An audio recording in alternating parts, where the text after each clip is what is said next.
The government and the bankers are terrified that the American people may be waking up a little bit faster than they were hoping.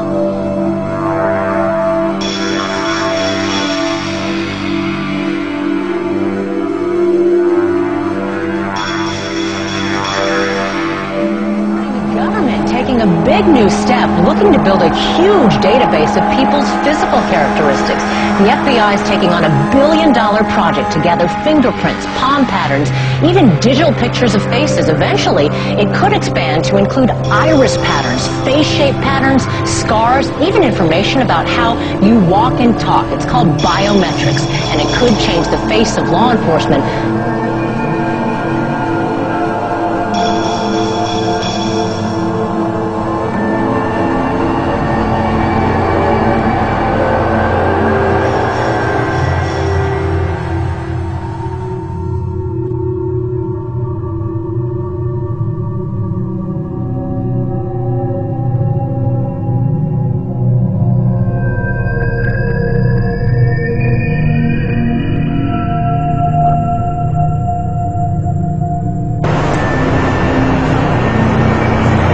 Hey, excuse me, sir. What kind of a gun is that you got there? Am I being filmed right now? Yeah, you are. What kind of gun is that you're holding? Why are you filming? I want to know why you think that's necessary to carry that kind of weapon to walk people's cars to the airport. I don't have to answer your question. It's none of your business. It's none of my business. Don't you work for me since I'm a citizen of Phoenix and the United States? I work for a sergeant. You want to talk to my sergeant? Okay, doesn't your sergeant work for me? Is he a servant of the people? I'm not going to have this. Doesn't your car say to protect and serve and you're walking around with a machine gun harassing people?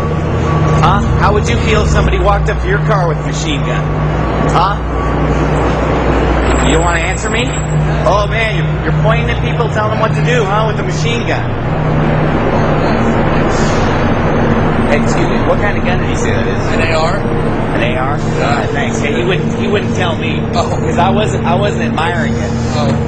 1 million terrorism suspects in America. A leading civil liberties group claims that's the number on the watch. Good morning to you. And about 180 new laws were passed this past session. About a dozen or so.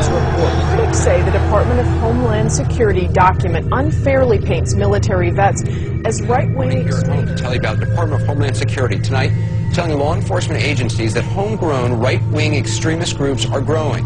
They're gaining strength, according to the report, by exploiting fears about President Obama's race, as well as fears about the economy.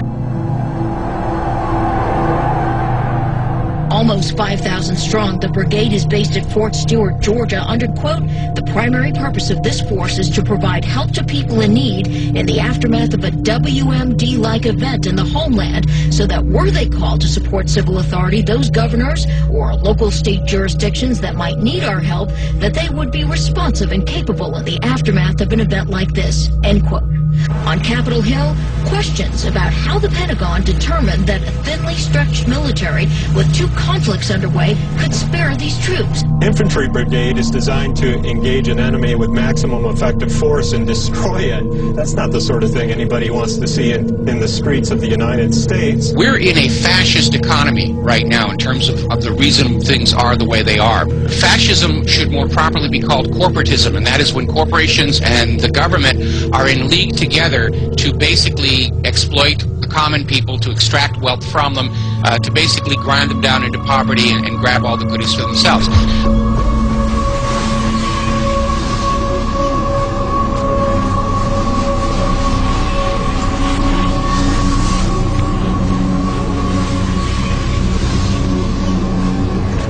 So basically, all or most of you engaged in all or at least some of the activities that actually created this crisis, in my opinion.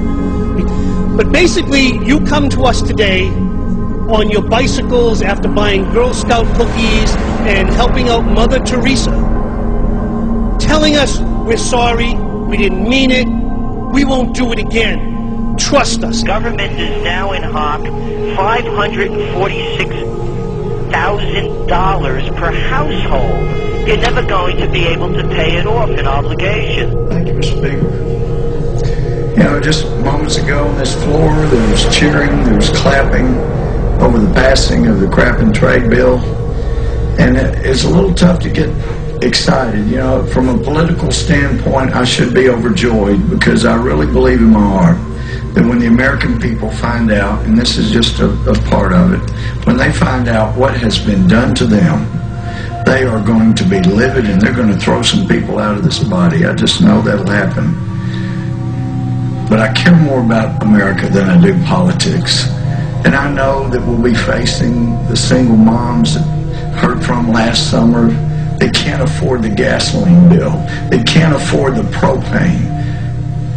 You didn't do a great thing. You hurt some really decent families struggling, trying to make it, and this is going to be their death knell. It breaks my heart. I yield back. They're bankrupting the nation with these rescue plans, these buyout schemes, cap and trade, play cash for clunkers, you name it. What can Americans do if they are opposed to the road that the government officials are bringing us down? Well, the people really don't have a choice. There is no ballot box. You know, I'm of Italian descent, and I've heard enough mafia stories for the rest of my life. If you want to look at a mafia, you could call it the Republican and Democratic Party.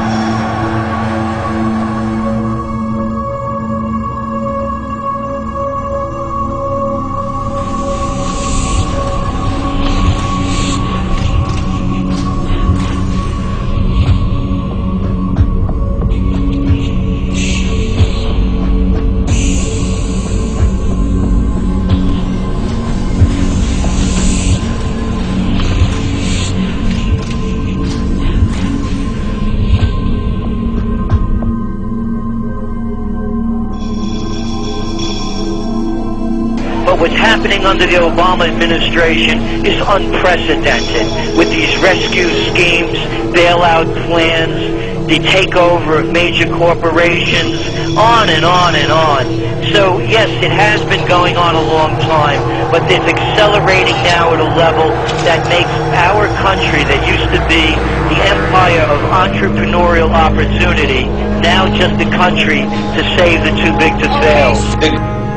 The result of the swift and aggressive action we took in the first few months of this year, we've been able to pull our financial system and our economy back from the brink.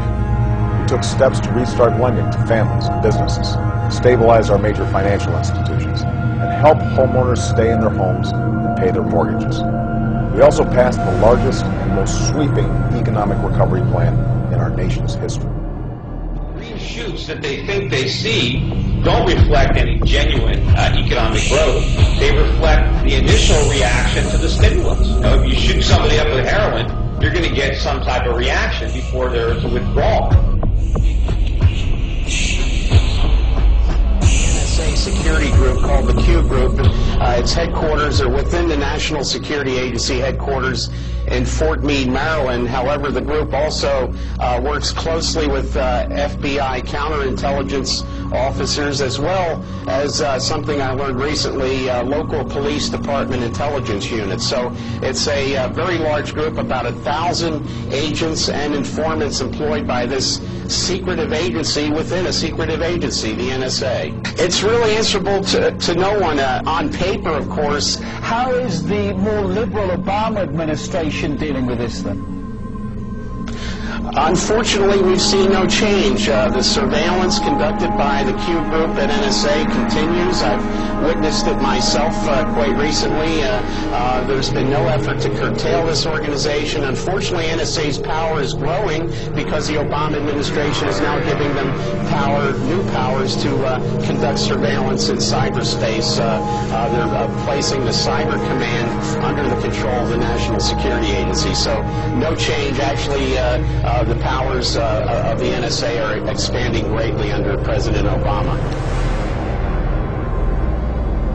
I think they're gearing up against a possible revolt, but I'm pretty sure their ideal would be that we, the American people, will just knuckle under and surrender completely, and they won't have to go to that open force in the streets, because the instant the guns start firing in the streets of America, the rest of the country is definitely going to wake up. I think they're still convinced that they can complete the encirclement and enslavement of America without having to fire a shot, and that is their ideal. Because once the shooting starts, then all the pretext and all the illusion is gone completely.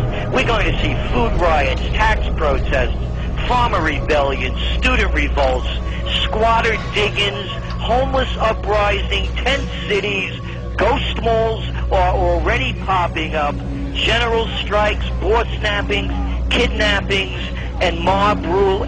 I think we are coming up on a point where we're going to see violence in the streets of America, and I don't like it, but I don't see any way to avoid it at this point.